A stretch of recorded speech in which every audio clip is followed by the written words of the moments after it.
We live in a celebrity-obsessed world, don't we? Look at me, notice me. The Tao teaches something completely the opposite.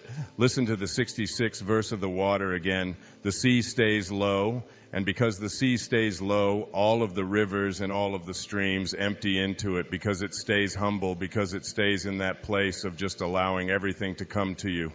He was trying to teach us the important lesson of letting what we know is coming come to us. I practice this so much more now in my life than I did at one time. I can remember years ago I had written a book called Dying Zones back in the 70s, and it stayed on the New York Times bestseller list for something like 27 months. And each many weeks it would be number 1, and then it would go down to number 3, and then it would go September 2 and down to 7 and all of that.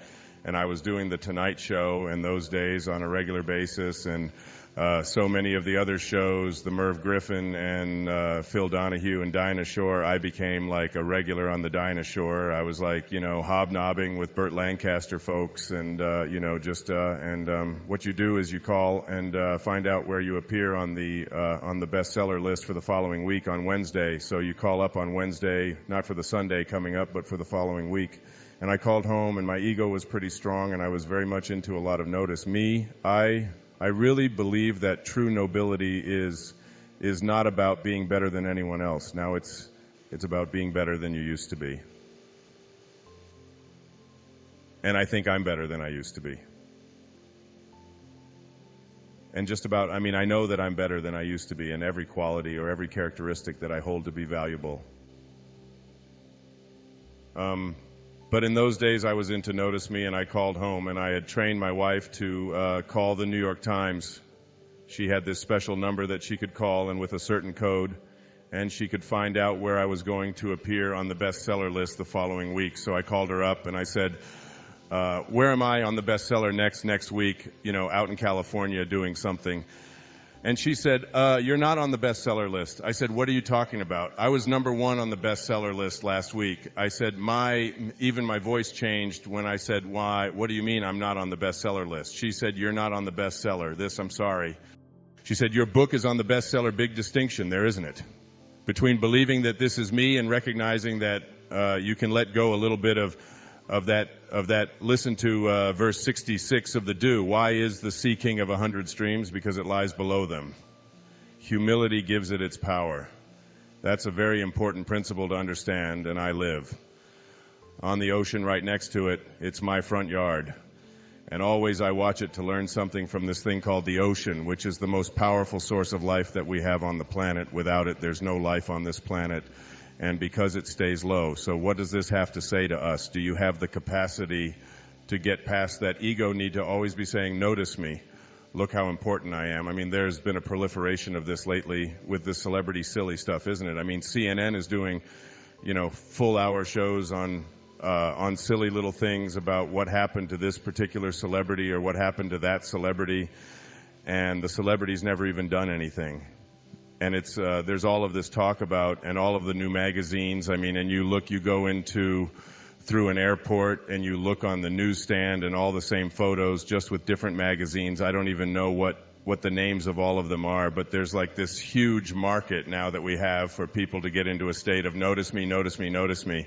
And how much do we train our young people, particularly in our schools and so on, that the one who is the star is the one who gets the most attention, the one who is the most important and the most valuable is the one that has the most people liking them, and so on. This constant obsession with needing to be noticed, when in fact what I have found for myself is the happiest moments of my life are when I can do it low and slow and not have anybody out there even know what I'm doing. To be able to, Louise never would have advertised the fact of some of the things I talk about with her generosity. She does it anonymously. It's almost always done in those ways. No, look at me, look and notice me, how important I am, and so on. So much to learn from that kind of wisdom, from that kind of inner connection to the Tao, the ability and the willingness to say, to do it anonymously, to say that you can just get done almost anything that you want to get done if you don't become obsessed with taking credit for it. Remember the movie, The Magnificent Obsession, the movie made back, I think, in the 50s. And it was really about what was the magnificent obsession. It was the ability to be able to give anonymously. What is Alcoholics Anonymous? It is everybody stays anonymous. Nobody has a title. There's not even anybody in charge. There's no leaders of this. There's no president. There's no vice president. There's no organization. It's just here's a group of people who just want to help other people whose lives are out of control. So here's a meeting place, and you come, and one day somebody will chair it, and then somebody else another day will chair it. And one of the things I've found, and when I attend one of these meetings, is that I feel you'll see so many people who are downtrodden, who feel as if their life has passed them by, who look like they don't have any teeth. They haven't shaved. They're dirty. They're God in disguise. Mother Teresa was asked the question about what she does when she was in Calcutta, and she said, every day I see Jesus Christ in all of his distressing disguises, that you can see this source, you can see the dowel, you can see it particularly in those who are the most obscure, the most isolated from everyone else. And whenever I go to one of those meetings and I hear people get up and they tell their stories, I feel there's so much presence of the source of God, of spirit, of Lao too, of the source of Tao, whatever you want to call it, in one of those meetings than I've ever felt in any church. I've never felt the presence of it more. And I encourage you, any of you watching this right now, go to one of those meetings. You don't have to be an alcoholic. You don't have to. I'm not an alcoholic. I don't call myself an alcoholic. I was never out of control. I drank, but I wasn't out of control.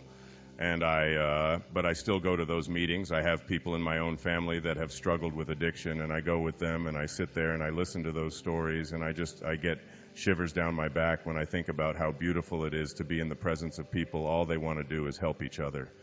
There's a movie called My Name is Bill W., James Woods, and Jim Garner. James Garner is in it. And his life just got totally out of control with addictions, totally out of control. And then he went to he went to one of these meetings, and he began to realize, and he said, we can actually take these people, and all we have to do is love them. All we have to do is, and he's so excited about the concept of being able to go out there and offer it. And I keep referring to Louise because she's such a hero to me. There was a time back in the 80s when our president wasn't even able to say the word AIDS. Was he? I mean, come on.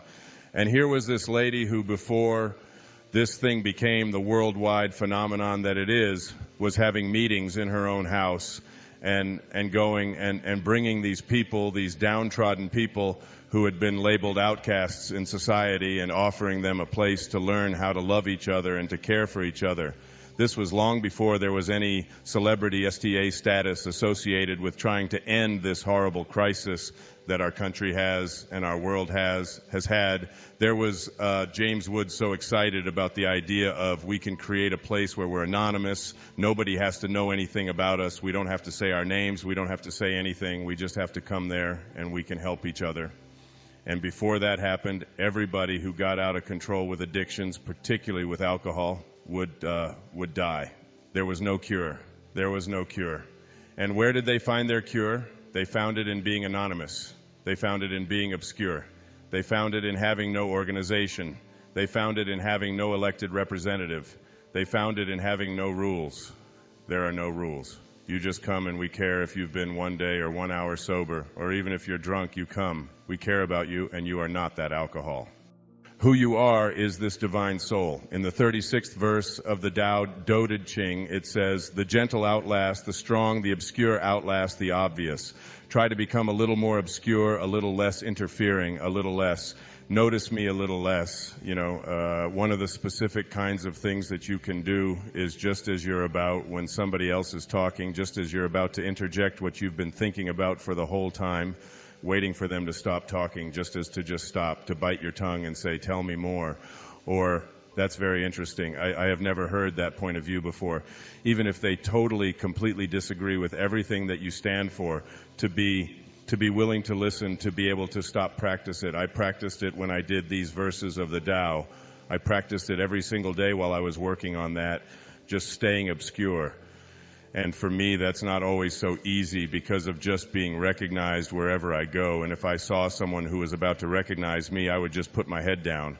I would just walk a little bit past them like something right now. I just want to be anonymous right now. I want to be obscure. The Tao says storms always end.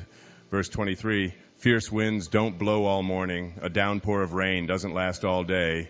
Who does this? Heaven and earth. You're already connected to everything you want or need. It will come to you at the exact perfect time. As the rivers and the streams come to the ocean at the perfect time and place, you got to trust, you got to know it's going to come to you. You don't have to chase after it. You can become a little less obsessed with your ego and your self-importance and who you are and what you've done, and you can get so much more done. And you know what? It's the most peaceful and sweet, delicious way. It's like the song that Cecilia was singing about the rose.